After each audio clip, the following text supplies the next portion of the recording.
Hey guys, Ricky here, and welcome to this week's episode of DoD Contract Academy.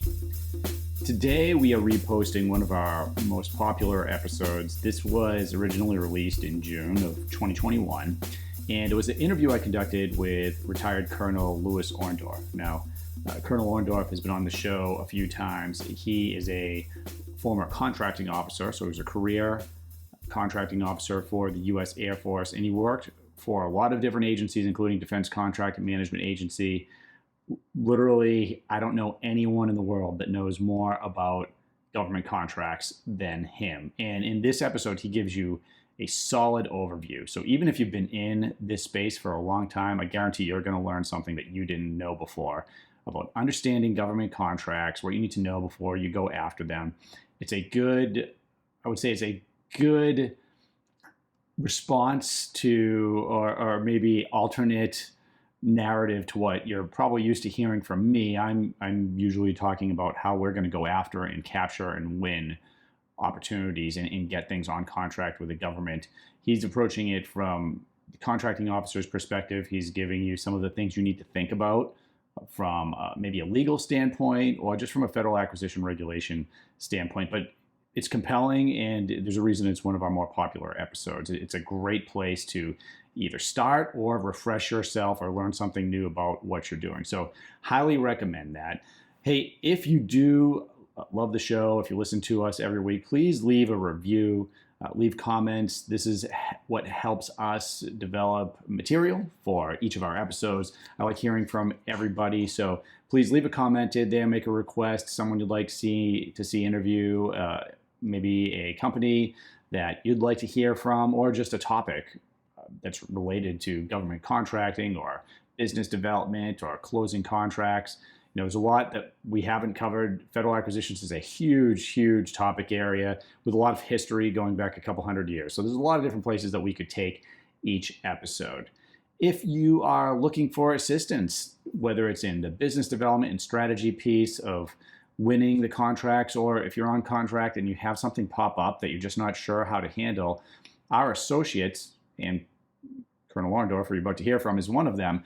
We bring people in to help with specialized things like termination of convenience, or if you're trying to increase your labor rates, or just maybe there's some cybersecurity issue with the contract that you need resolved. We have a deep pool of subject matter experts that can help you there. And of course, we can also help you get started. You can go to dodcontract.com and request a consultation, which is free, or you can take a look at some of our courses, and we have a lot of free material there. So we're here to help. Really, at the end of the day, I just want to see great companies with great technologies, great services and products.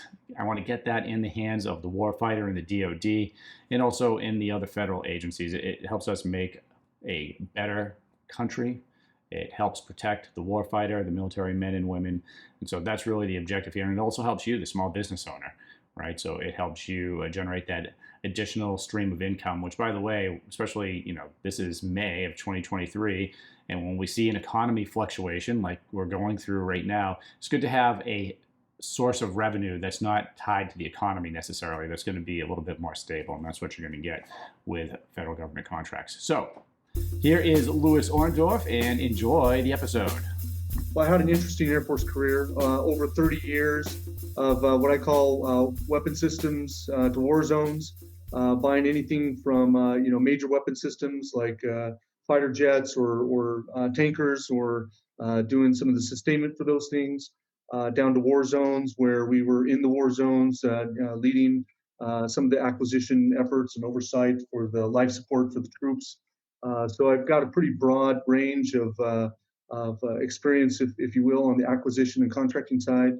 One of the key things is I've really done the full spectrum. Not every possible thing in the federal acquisition, but quite a bit of the spectrum there. As a squadron commander at the lower level, a lot of the basic contracting, a lot of the local commodities, a lot of the IDIQs and different types of contracts. And then as I grew through other commands and other major opportunities, I saw how the very complex RFP process comes together, how it succeeds and how it fails, both from the government side and from the contractor side. I've seen a lot of mistakes that contractors make, and you just look at these and you just go, oh, this if they just had not made that mistake, it would have been a whole different outcome. But most importantly, I've seen an awful lot of how contractors succeed once they get the contract, and how they fail once they get the contract. So after talking to you about what can we talk about here, I think that's a really good area to spend some time highlighting. Yeah, no, absolutely agree. And anyone that listens to this or sees, our video and our marketing, we spend a lot of time on how to acquire the work. And it's, companies do spend a lot of focus on that, right? How do I get the contract? How do I get on contract?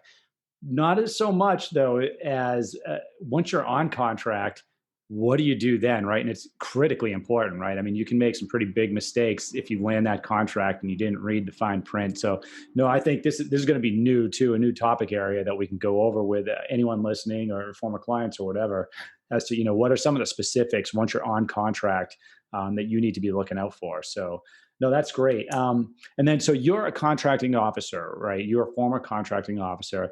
I just wanted to kind of peel the onion back a little bit because a lot of companies, when they look at federal acquisitions or selling to the government, they don't realize that there are many different professions within the government as far as putting people on contract, right? You have contracting officers like yourself, program managers like I was, kind of managing those programs once they're on contract. You have engineers, you have finance people. So you're a contracting officer. Could you give us just a couple sentences on what does that really mean? Is like, how does that fit within the government, the federal marketplace, and the federal acquisitions kind of landscape?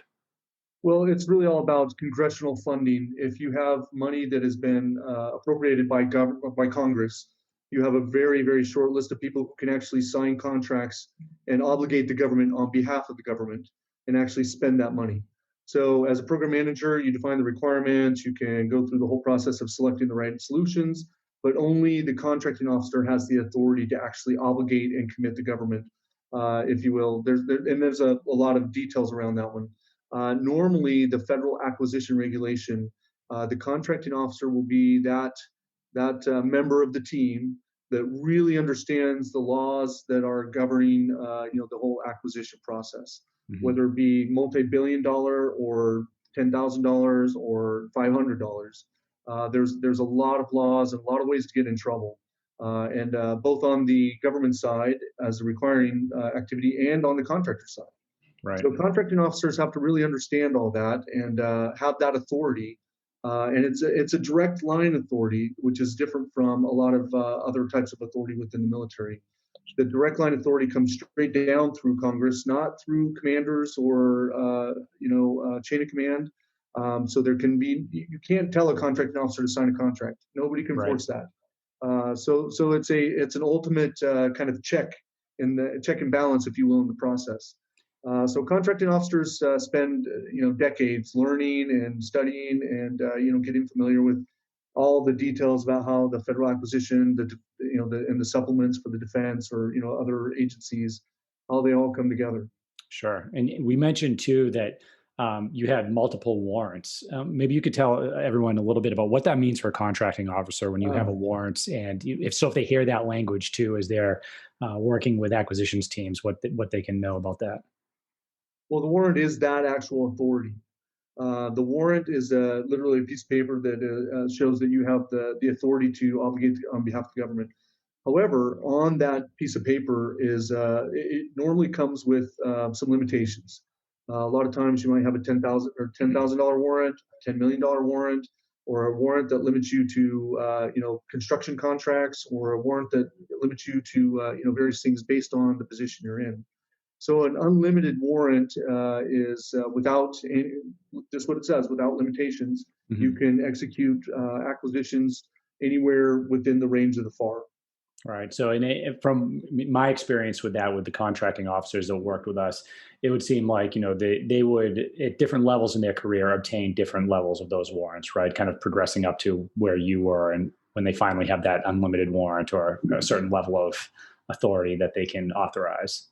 Well, not necessarily. It actually has to do with Okay. the level of trust. Okay. If you can have some junior officers who have an unlimited warrant, it's not common, Mhm. but and then you can have some senior officers who don't have a warrant at all. not Okay. because they don't they're not trusted, but because they don't really need it. And only people who it's very limited to the people who can get a warrant first, and then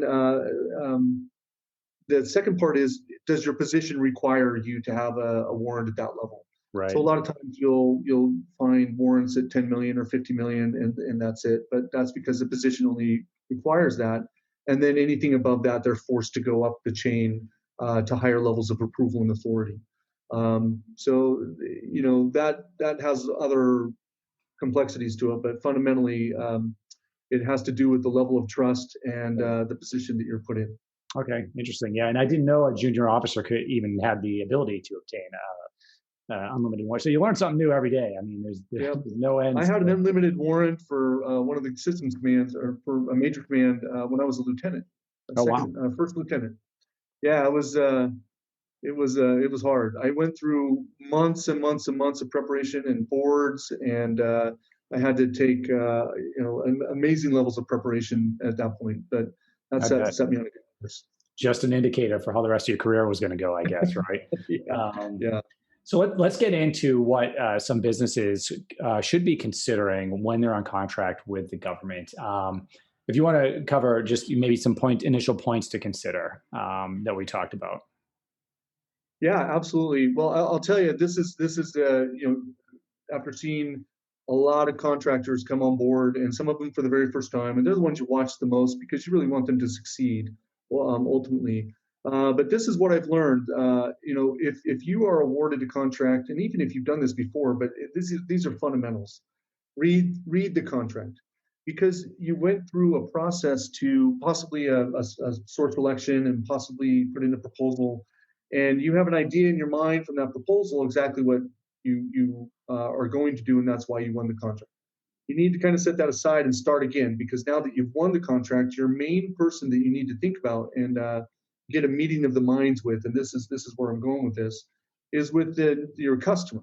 The customer in this case will be the program manager or the contract officer representative. So when you get that contract and it's actually signed, and before you sign it, really, you should read through and make sure that you have in your mind every single thing that you think it's going to take to do that.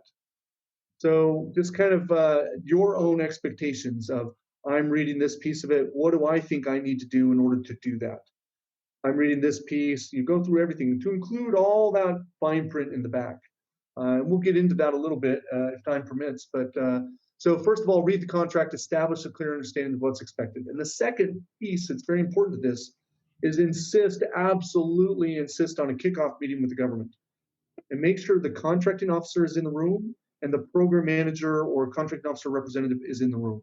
Anybody else in the room is fine, but those two people are incredibly important for the kickoff meeting. So what you want to do is go through the contract line by line and say, here's what I'm reading, here's what I think that means, what do you think that means? And it's the age old, literally the formation of contract is meeting of the mind.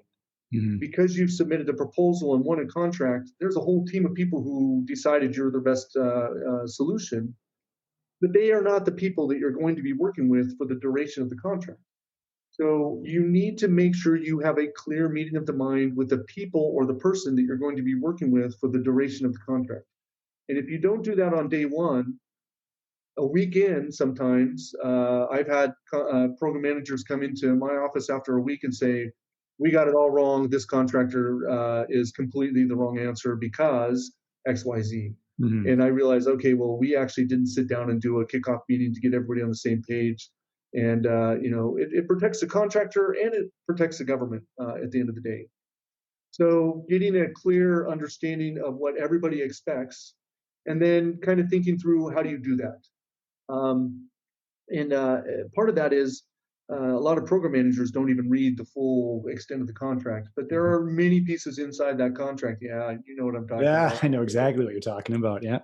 Yeah, as many times as you've been told to read the contract so that you're clear on what the contractor's supposed to be doing, you have your own idea. You get to the contractor, you guys get in a room, and you take off and say, okay, let's go do this. Well, if you're not centered around the contract, immediately there's some challenges with when things kind of go too far down one road, and the contractor all of a sudden says, hey, wait a minute, you're asking for stuff I didn't sign up for, and it's going to cost me an awful lot to do that.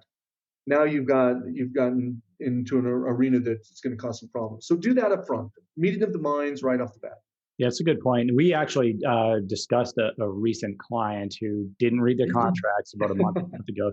They didn't read the contract all the way through, and there were some ramifications. They realized that if they met the contract demands on what they were supposed to provide, that would come at great financial cost to the point where they couldn't do it.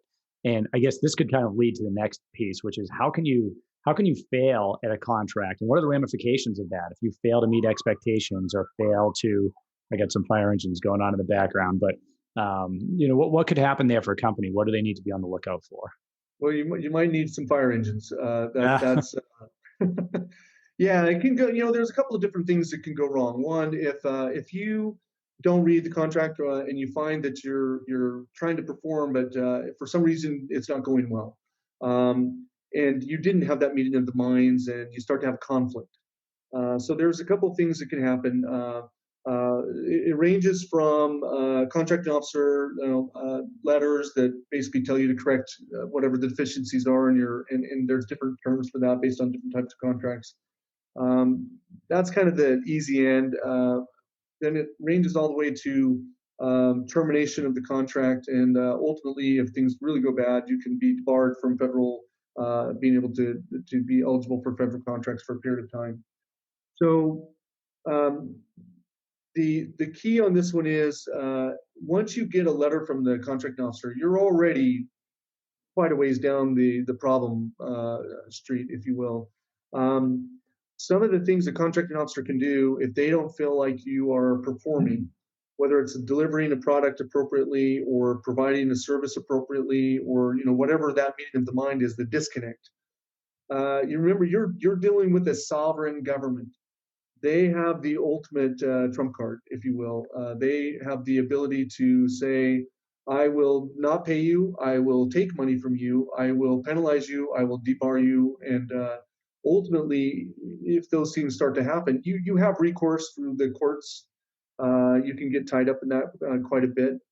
But the goal is to avoid that completely. Right. If you have lack of performance and a contracting officer decides that they want to penalize you financially, this is something that you don't really have a vote in.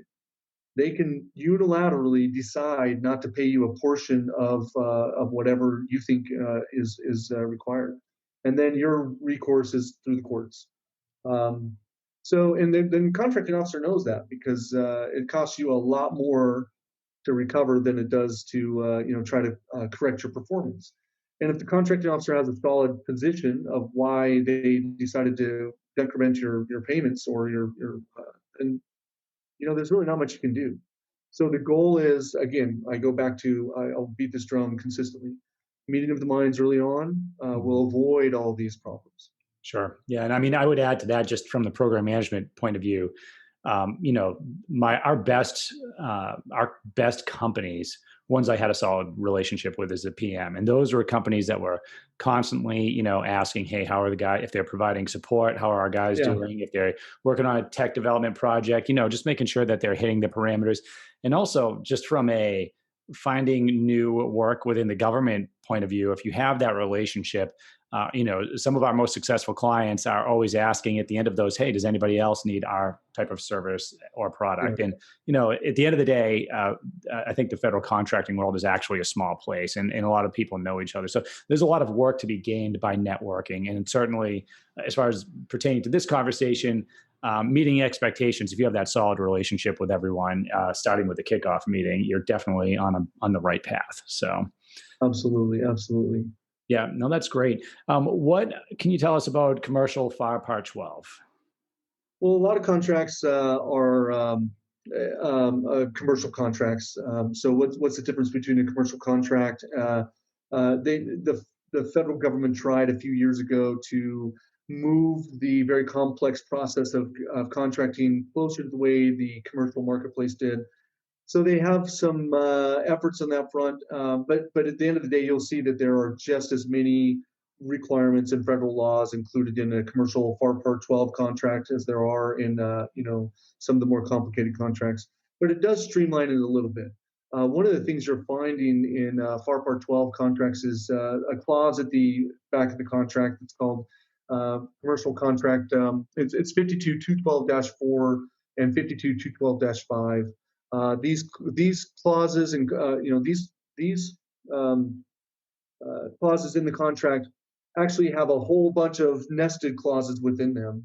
And you need to read them because some of them will drive cost, some of them will drive time requirements for you, some of them will drive resources. You have socioeconomic requirements, environmental requirements, labor law requirements. There's some specific details on acceptance and inspection. You need to understand those because even though it's a commercial contract, you may go to do business like you do with your commercial clients and find that the government's requiring an extraordinary amount of effort on your part in order to get that final delivery and acceptance. Right. There's a long term of there's a lot more there. All the ethics laws are in there, and I can't emphasize enough. Be careful when it comes to ethics. Don't think that it's a good idea to buy a coffee cup or something for your government counterpart. Just steer clear of giving them anything. Certainly, gifts or anything like that are absolutely inappropriate. I know in the commercial side, you have a lot more flexibility of developing relationships, and you can do things that are have some money tied to it. But on the government side, with your government counterparts, you just leave that alone. So all those rules are kind of built into those clauses that are, and even on the Right. commercial side. Okay. Just wanted to interject one question that I know a lot of businesses are thinking about, especially if they're new to government sales and maybe they're on their first contract or about to close it. So, obviously timelines, as we know, and anyone listening to this knows, timelines for government sales are different from the commercial sales timelines, right? And I mean, it could be 12 to 18 months before you're on contract with the government, it could be longer.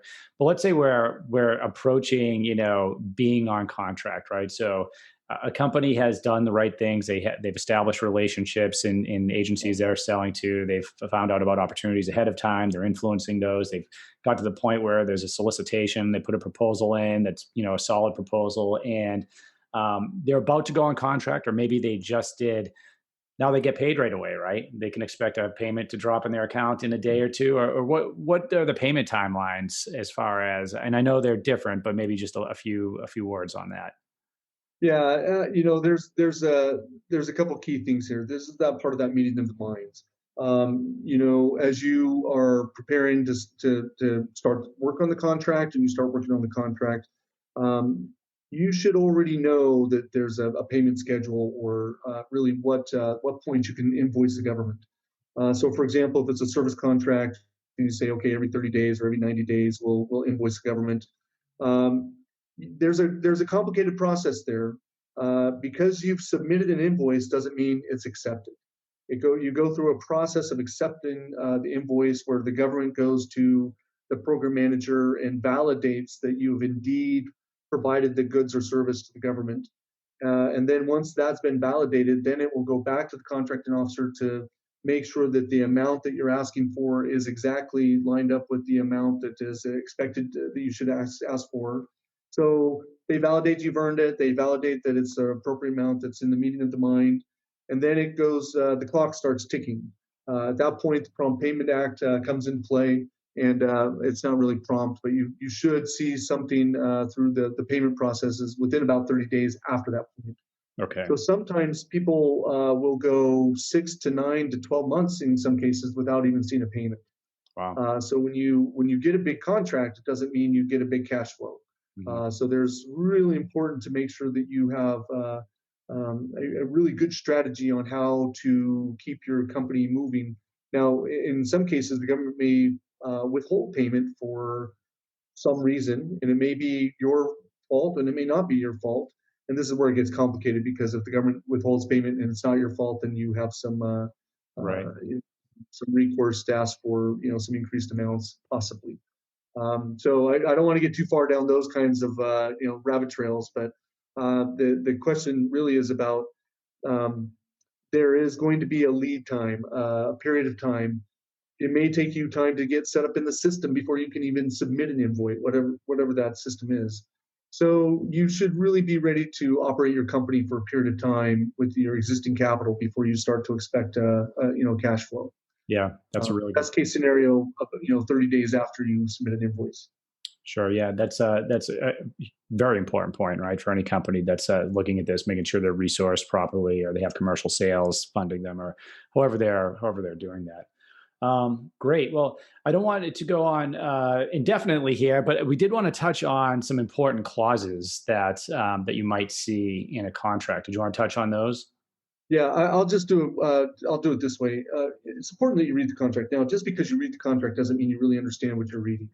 It's easy to read something and you may read right over it. So there's one, for example, it's called Basic Safeguarding of Covered Contractor Information Systems. And if you just hear those words, you think, oh, okay, whatever, I'm going to read that and keep moving. Well, this is part of the cybersecurity maturity model certifications. And in some cases, depending on what information is on your computer systems, it could be a very extraordinarily expensive certification and process to safeguard that information. So when you see these clauses, if you don't really understand them, you kind of need to stop and just make sure that you understand that. In some cases, you may have a clause that's about inspection. It just may say inspection clause. Well, for most commercial companies, they might be ISO 9001 certified, so they get kind of like higher levels of inspection. But in some cases, you may be opening yourself up to like Defense Contract Management Agency inspectors coming into your organization, your plant, your facility, and they can drive extraordinary costs by requiring you to adhere to certain standards that you may not have realized that you now need to, be held to. Um, Same thing with property management systems. If you have a property management clause, that can be one that drives extraordinary cost if you're not really familiar with that or have experience with that. Accounting system, cost contracts, all these things. While it's very exciting to get a contract, there are extremely complicated processes that you probably need to have in place for certain clauses. And if you don't understand it, then this is a time to kind of reach out and say, okay, hey, can you help me understand this? Right. What do I really need to do here? And how important is this? And the last thing I'll say about this is it's a risk conversation. There are some clauses, you'll see the clause, you go, okay, I understand what's required here. I think the risk, if I do this is going to be here. If I don't do this, it's going to be here. The cost if I do it will be here. The penalty if I don't do it will be here. So as a company, it's better to make an informed decision about how to adhere to those instead of just get caught by surprise. That there's a requirement and somebody's knocking on the door and they want to move in and basically oversee your production line every day and be able to start and stop it at their discretion. Right. So the key on this one is when you read those clauses, sometimes there's a lot more to them than just what it appears.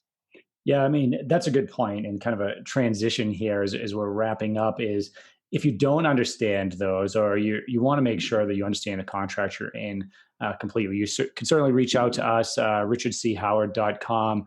I refer to the consortium of subject matter experts that we use. So if you want Lewis to review a current contract or want to talk about that type of work, feel free to reach out and we can set something up.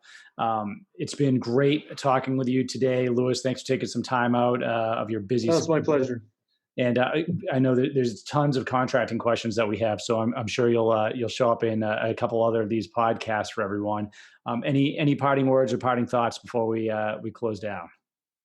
No, it's really exciting to get a government contract, and I'd say the last thing I would say is don't lose sight of doing a good job on the contract you have.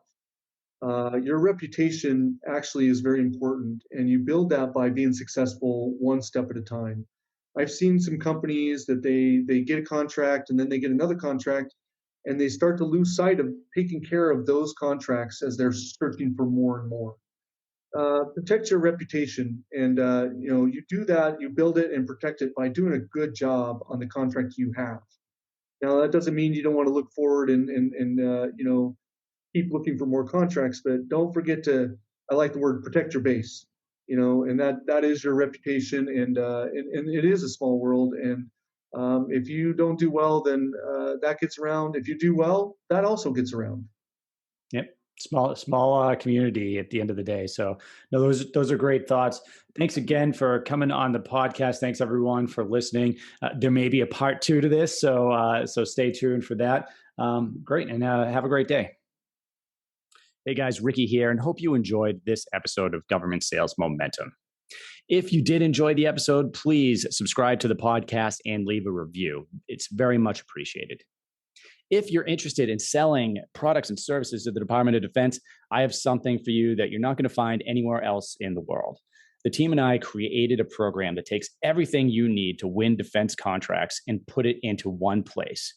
Up until now, only large defense companies and a small amount of people in the know have had access to how products and services are really sold to the Department of Defense.